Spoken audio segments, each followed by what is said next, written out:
Underwood. Thin ice! So I can't knock down a triple here.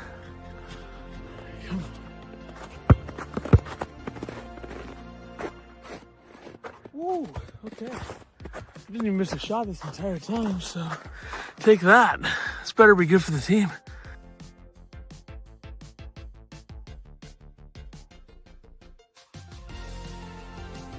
Oh, I thought for sure. there it is. Boom! Yes!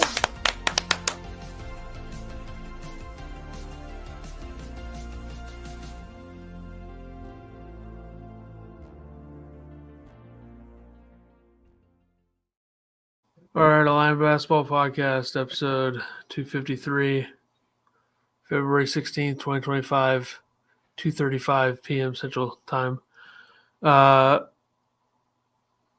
I think Hinkle should do the show based on. Hinkle is way more fired up for this episode than we are. I got a headache. I'm tired. I don't want to be here. Illinois, it's just embarrassing to go 8.5 minutes, miss 19 in a row.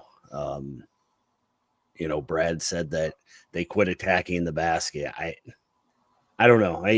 At some point, it's on the players. I know it's on the coaching too, but you just can't end a game like that. I think they actually had -2 points in the last 6 minutes, so that's solid.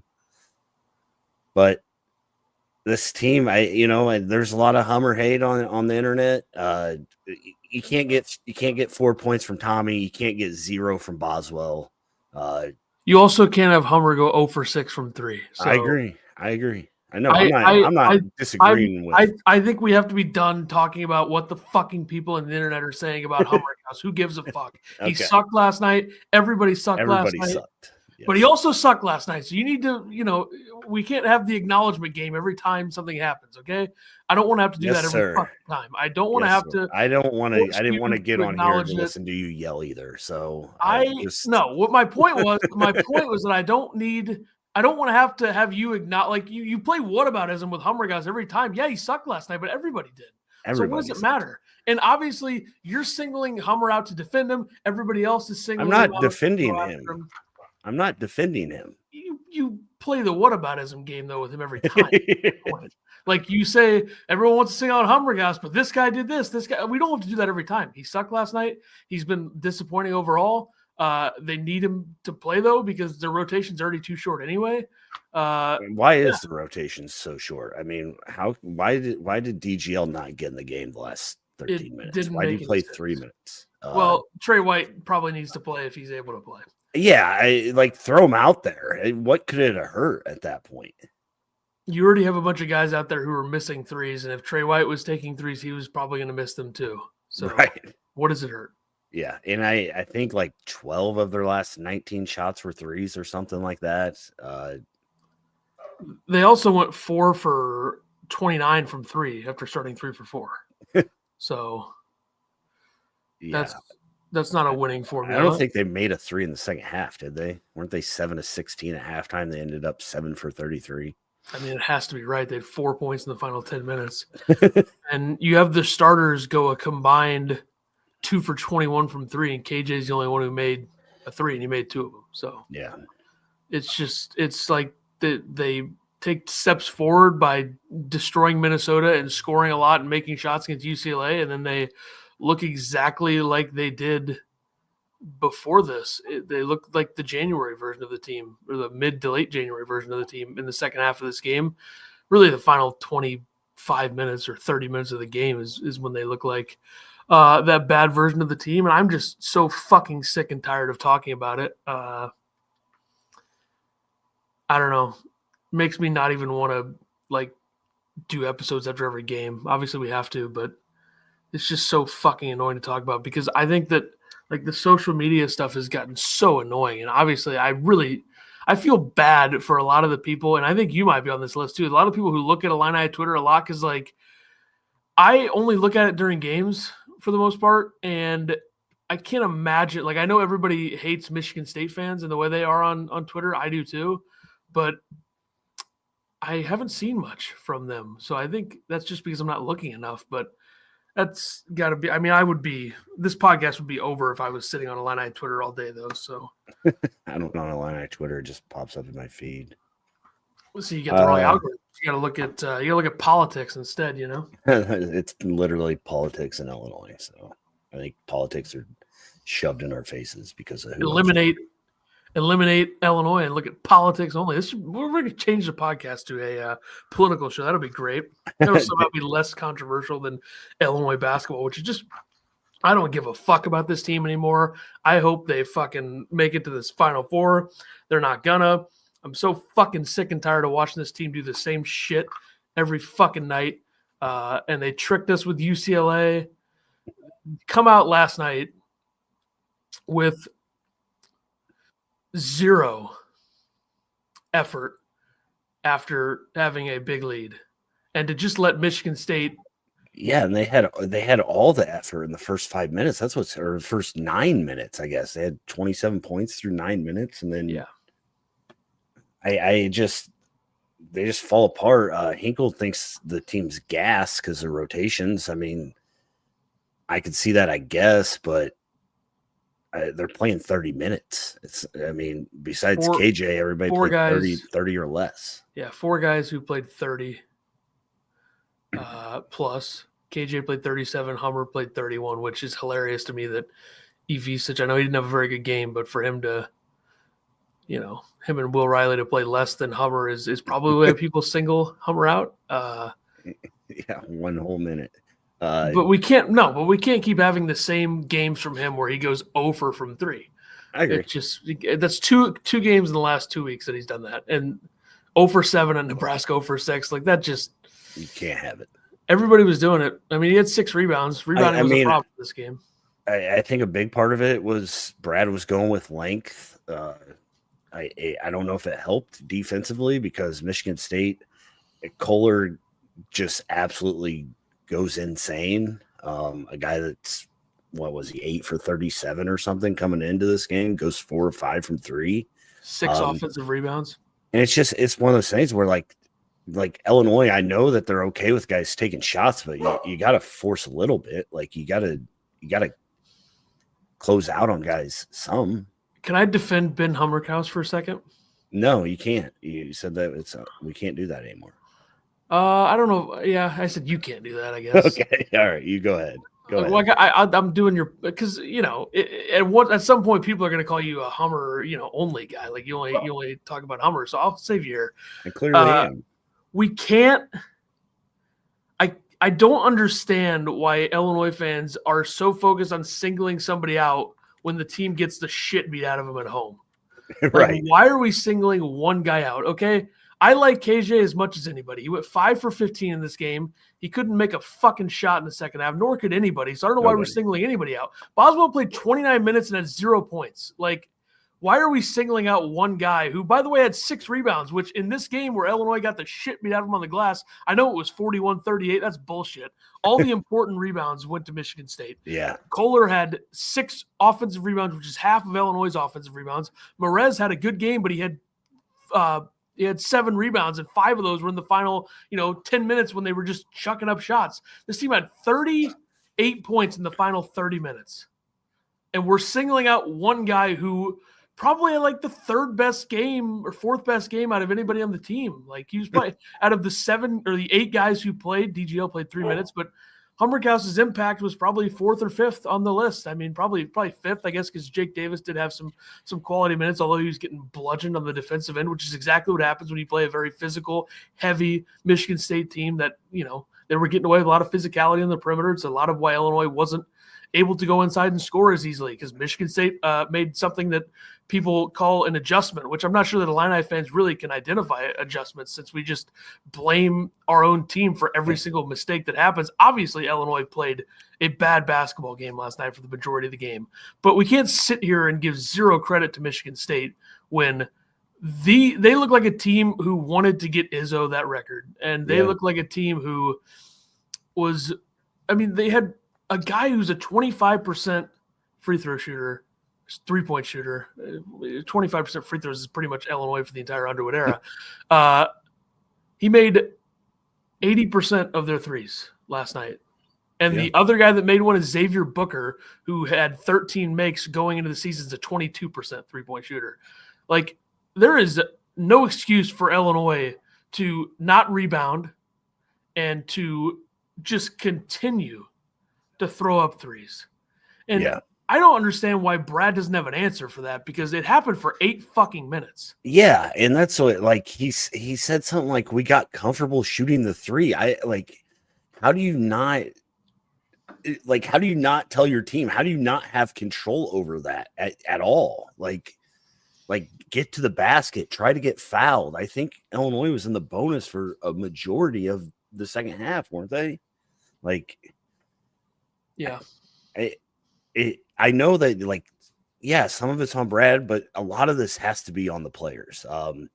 And I don't want to keep banging on Hummer, but like Brad said, I'll bench him if he doesn't take shots that he's taking. So, like, yes, he needs to make them, but that's what he's out there for. And I will say, maybe he's not good enough talent to play in the Big Ten or whatever, but that's why he's out there. Don't let them break you on this. I think he had 6 rebounds, but 5 of them were in the first half, to be fair. So second half, this team had 18 rebounds, and the rebounding numbers going in we knew were important, but Illinois in the second half shot 22% from the field, 22% for an entire half from the field, and they shot 6% from 3 in the second half.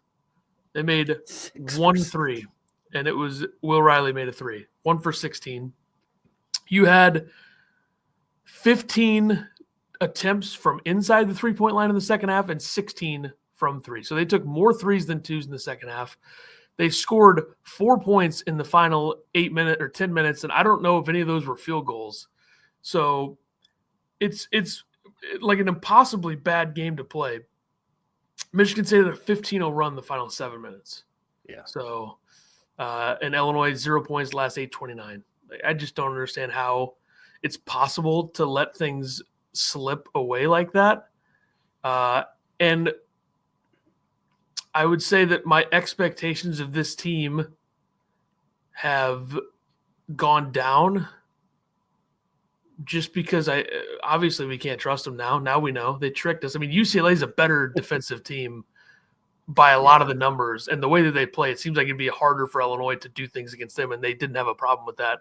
But then for something like Michigan State, shot just like 39% from 3 against them, and it looked like Illinois was going to do that last night, and they didn't. Yeah. Is it a fear of Tom Izzo for some reason? Like, how the hell did Illinois let this one happen? Brad just was wanting to get Tom that win. Jay says Michigan State had the pick action with KJ and Tommy on lockdown, yet Illinois kept doing it over and over again with hardly any success. Yeah, and that's I guess that's part of it, like X's and O's. I know everybody says Brad needs an X's and O's guys. Like, Illinois doesn't have like a set offense they can go to where you try to get a bucket. You need a bucket. It's all screen action, and they usually don't set screens very well. Michigan State defended it well. And then on the other end, Illinois just has no answer for that curl, rub off. KJ gets lost behind it a lot, and gave Michigan State a bunch of easy baskets off it. So they played like they were down 12 with a minute left, starting at the under 8 mark. That's what it felt like watching it. Like it seemed like they thought they were down, so they were down 1 or 4 or whatever. And they played like they were out of the game already. Let's get back to Hummer for a second here. Why is he getting singled out of all the starters when Ivasic went 2 for 9 from the field and had 4 points? And like I said, Boswell had 0 points in 29 minutes. Boswell had 0 points last night. Boswell. And Hummerkaus, I understand people don't like him. I don't really like him that much either. Let's be honest. But I don't understand why it's always him who gets blamed. I know he went 0 for 6 from 3. I want to call it out too. That's terrible. You got to make some shots, and a couple of them are in and out. Well, we've said that all year. Like, at some point, you just got to make them. And It's crazy to me that nobody wants to call it Evasic. I know he hasn't been practicing. I don't care. That's not an excuse. He played really well against Minnesota. He played really well against UCLA. The 2 games where he sucked the most this year against Michigan State. And Michigan State has big bodies. I think that's a big thing why Illinois is not a great matchup against them. Booker's 6'11". He's skinnier, but he's still 6'11", got length, super talented athleticism. Carson Cooper, 6'11", 245. Kohler, 6'9", 245. Zapala only played 10 minutes, but 7 foot, 245. These guys are old, and they're big, and I just don't think it's good. I think Michigan State is the worst matchup for Illinois in the conference, and it might be Michigan. I mean, we'll see. Yeah. But I really think that this Illinois team, when they're right and when they don't suck like they did last night, I think Purdue and Wisconsin are easier matchups for them than Michigan and Michigan State. Boswell absolutely had a worse game than Humrickhouse, and Ivisic did too. I mean, he went 2 for 9 from the field. He had 3 turnovers. He didn't have any blocks. Humrickhouse had a block in this game. I mean, there's no doubt that those guys had worse games than Humrickhouse. Was Humrickhouse the worst starter outside of those 2? Yeah. I mean, I know KJ, went 5 for 15 from the field, but he also, he had 2 turnovers, which is a big win, 17 points, and made his free throws and made it 2 of the only, the only 2 threes that the starters made. So I think part of this comes down to matchup. I don't think it's a good matchup for Illinois. I think we've learned that now. They've lost to them twice. I know the first one was really close and KJ barely played, but this one tells us that Michigan State, I still don't think Michigan State's better than Illinois, but I don't really know if they are. I mean, I think it's a really bad matchup, and I think Illinois also played like shit. I think Illinois got stubborn with their offense. Yeah. And I think that my expectations for this team are now it would feel good to get to the second weekend. And I still think that they're a team that people are going to be scared of if they're an 8 or a 9 seed. The biggest worry I have is like when you get to the tournament, like I feel like there's coaches out there that can scout Brad better than Brad can scout other teams. And I think that's where you come into a problem is that this team is like, you can find what teams did against them to eat them up. There's plenty of those out there. And I don't think Brad has the ability to do something different. Can I ask you a question? Yeah. I think I have a good comp for what this Illinois team could be. We're familiar with this team, 2023 Arkansas, where that team was very talented. They had Nick Smith, who's a 5-star. Anthony Black, who's a 5-star. Jordan Walsh is in the NBA. They had Devo Davis. Is that his name? Devontae Davis? Devo. They call him Devo, right? Yeah. Ricky Council. They had a super talented team. This was Musselman's second to last year there. They went 11-1 in non-conference play. They got into the SEC. They got punched in the mouth. They went 8-10. They went 19-12 in the regular season. They beat Auburn in the first round of the SEC tournament, lost to Texas A&M. They get to the tournament as an 8 seed. And this is like the conversation around them. And they were a top, 10 to 20 KenPom team all season, just like this Illinois team. And the conversation for them was like, this is a super, super talented 8 seed. They beat Illinois in round 1, and they beat Kansas in round 2. And then they got annihilated by UConn in the Sweet 16. So I think Illinois can be the comp for this Illinois team in recent history. I think would have to be 2023 Arkansas. Yeah. That team also shot 31% from 3. So not good. Yeah, and they had the must bus. So. That's true. And Illinois does have less athleticism than that team and probably a little bit less talent, but at least top-end talent. Like, I don't know, actually, now that I think of it. I mean, KJ is going to be a lottery pick. Anthony Black, same thing. But, this team has Antigua, though, right? He's supposed to fix all the issues, especially with actually, I'm not even going to blame Antigua. Like, Morez is a good player. I think he probably deserves some credit for that. But I don't know. I don't know what to say about it. We were going to do a 10-minute episode today. We're almost at 20. So, but I think the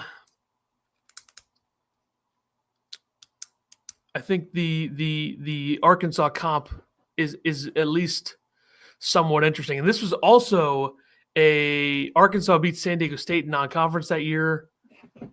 Illinois beat Arkansas this year, which Arkansas, San Diego State that year, same thing. I mean, San Diego State made it to the Final Four.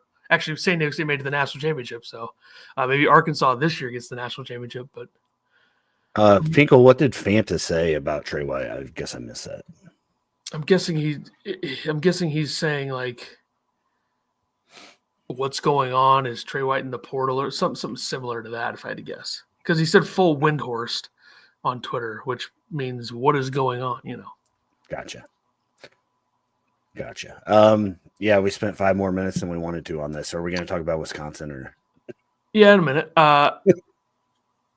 Nobody's been more wrong about a team than me with Missouri. I just want to throw that out there. Yeah. And they have a massive game. Wednesday night they host Alabama. That's a big game. They're 8-4 in the SEC. They're now 14th on KenPom, number 11 offense in the country. I mean, if Caleb Grill plays, then they're pretty dangerous. Yeah. Jay says Merez inside was working. Thankfully for him, scoring in the second half. Yeah, I like that. Will Riley to Merez Johnson was working. I don't know if Michigan State changed something to cover that, or if Illinois just quit trying. I don't know. Also, for all the Missouri fans watching us right now, which I'm sure there's a lot, Caleb Grill missed 5 games and has more threes than anybody on this Illinois team. By a lot, except for Hummer. Hummer has 50, the only one close. So that's a good win, that Missouri win. That's a resume win. I mean, they have the Missouri win. The Wisconsin first win looks really good still. Other than that, it's not much. I mean, UCLA is a decent one, but the Illinois dropped 5 spots in the net. Now they're 4th in the Big Ten in the net. They were 2nd for a long time. They were 1st for a little bit, but now they're still ahead of Michigan State in the net, by the way, by like 5 spots. My advice to this team would be to win at all costs on Tuesday night. Yeah, it's this could be a really rough stretch. Yeah. They're lucky they get Iowa. Even though I will say, I mean, Iowa could beat this team. I mean, easily. Yeah, especially if Illinois is shooting like this. That's like it's not like Iowa plays great defense, but if Illinois can't get the ball to go in the basket, well, it doesn't really matter what the defense is doing. And like this team is so Jekyll and Hyde, and we saw literally both sides of it in this game. Iowa's one of the worst defenses they'll play this year. They're worse than, or at least Big Ten, they're worse than Minnesota. So got to bring it on the offensive end in that game.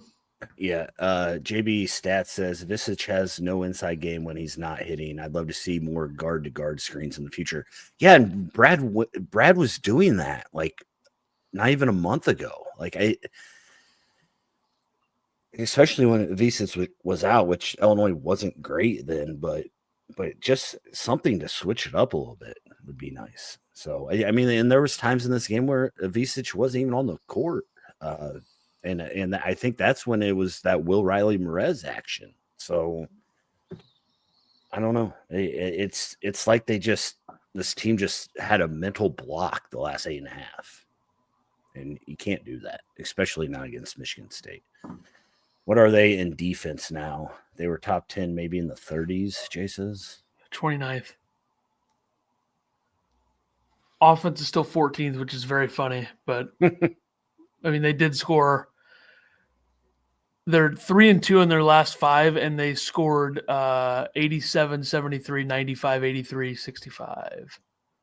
I think the outlier there is last night's game offensively, but people don't want to. The fans and haters are afraid to admit that last night may be. Oh my God, I can't even say the word outlier for this offense, because they'll put up points Tuesday night, I believe. There's also a scenario where they lose by 40 Tuesday, and that would be something. Yeah, I don't see that, but well, at some point you got to lose games you usually win. So that's what Wisconsin has become on the road, at least against them. Suggesting there's more to not playing him than what Brad is trying to do schematically. Clearly believes he's done or said something to get in the doghouse. This is what Fanta said about Trey White? Yeah. I don't give a fuck what anybody in Field 68 says, especially when Fanta doesn't reply to us wanting him on in the preseason. So, yeah, I guess that's the other big thing is like turnover. You guys thought turnover was bad this year. I mean, Merez and Boswell maybe come back, and Tommy, and everybody else gone. I don't know. I guess Jake Davis is here to stay. DGL probably still. I don't know.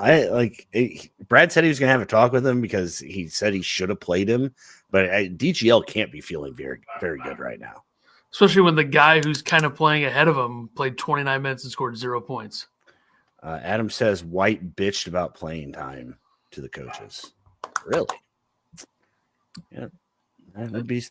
I'd get you in the doghouse, I guess.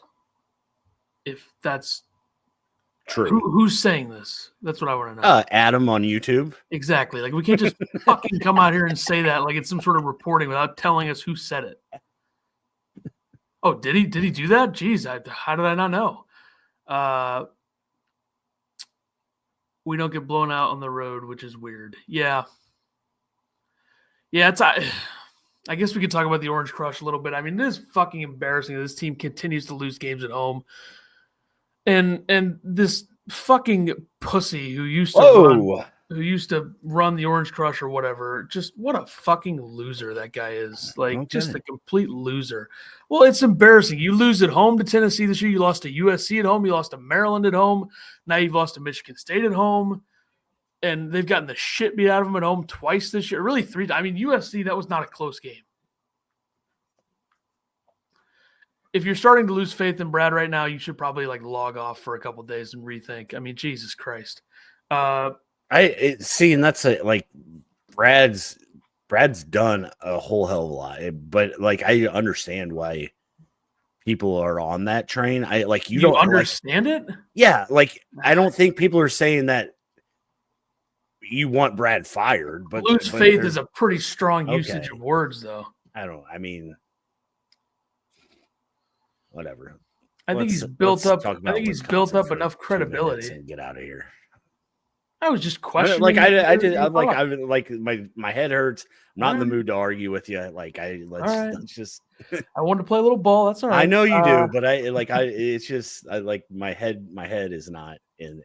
Let's dick around right now. So sorry. The Orange Crush sucks. And my dogs are absolutely. Yeah, that's good. Yeah, that's it's tough.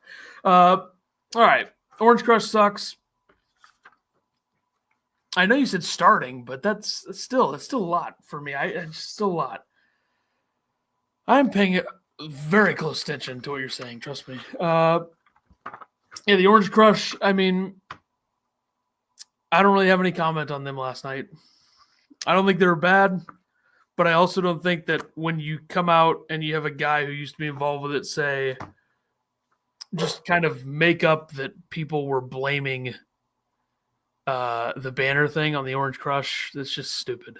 And shout out to TSJ for the upside down banner. That was great. And Whitman, not happy. Is that his name? Whitman? Yeah. Yeah, that's his name. Not happy. Wisconsin Tuesday night games at like 12 o'clock Eastern. Now 7:30 FS1 Kohl Center. Illinois hasn't lost there in a long time. 2019. I haven't lost to Wisconsin in a long time, right? Yeah, I guess that's probably true. But this Wisconsin team is clearly playing better than Illinois right now. Not that it matters all the time, but Illinois has won 9 straight. Of course, we know that these streaks can always die. You look at the Nebraska one this year for Illinois on the road. Illinois beat Wisconsin 86-80 on December 10th. Caspers had 24-6-5. Trey White had 23-8-1 in that game. Illinois is 10-7 and 8-8 in the Big Ten since that game, and Wisconsin's probably a lot better than that. Illinois' last loss to Wisconsin was February 18th, 2019 by 6 in Madison. And Illinois had lost like a billion in a row before that, though. Like the Illinois probably lost 11 in a row, 10 or 11 in a row before that. So it's nice to, win 9 in a row. Let's see. Wisconsin is 20-5. They are 10-4 in the Big Ten. They beat Purdue yesterday in Mackey, 94-84. They make a lot of threes. I mean, Tanji went 10 for 15 from the field, had 32 points, 6 rebounds, 3 assists, and a block. They went 12 for 30 from 3. They make over 10 a game. They in conference play, they're first in 3-point percentage, fourth in 2-point percentage, second from the free throw line. Illinois is last in 3-point percentage, second in 2-point, and fourth in free throw. Yeah, got to stop Tanji. I think that's kind of which they what did. that is. They did in the first game. He had 14 points, but he went 5 for 15 from the field, so he wasn't too big of an impact. The one who got him in that first game, I guess, was Winter. Had a good game with 15 and 7, but they can make 10 threes, but make them, go 10 for 35 or something, make them shoot worse. They shot 34% from three against Illinois. The first time it was 10 of 29, but Illinois, made a lot of free throws. That's kind of why they won. So there you go. The biggest indictment on Illinois' offense, I think, is that in 3-point attempts per field goals made in Big Ten play, Illinois' 44.8% of 44.8% 3-point attempts per field goals attempted, and Wisconsin is first in the league in that. But the big difference that Wisconsin in Big Ten plays 39% from three, which is first. Illinois 28.8%, which is last. And then 3-point defense, they're pretty much even in Big Ten play. Illinois teams shoot 34.8 against Illinois, that's 11th. And teams shoot 34.1 against Wisconsin, which is 10th. And that's what I have with Wisconsin. They make a lot of threes. Yeah. And Illinois, they're everything we want Illinois to be. Well, minus the NBA talent, but yeah. 6th in efficiency on offense right now. We'll see what the pace of this game looks like. I'll be curious. And we'll also see what the perimeter of Wisconsin looks like. Because, McGee ejected yesterday. Yeah. Played 7 minutes. Janicki had a big game, 11 points, made 3 threes. He hadn't had any game this season where he made more than 2. He had one game where he made 2, and he made 3 yesterday. So we'll see. I think Illinois loses 95-93. I'm going to give Illinois a hangover win from Wisconsin coming off the Purdue loss or win. Give me Illinois winning by 2. I really don't care what the score is. I'm actually going to have Illinois losing 105-103. Okay. It's going to be all offense, no defense, and we'll see. Yeah, sorry this episode sucked, guys. I thought it was my not bad. Too long, too late last night. But we'll be back tomorrow with the countdown to March Madness, 5:00-ish, hopefully, for that. And then we'll be back after the Wisconsin game, I guess. And I promise to be in better spirits even if they lose. So, all right, we'll see everybody tomorrow for that. It'll be on this channel. I didn't blame the Orange Crush Bootzilla, but it's fine. All right, we'll see everybody. Underwood. Thin ice!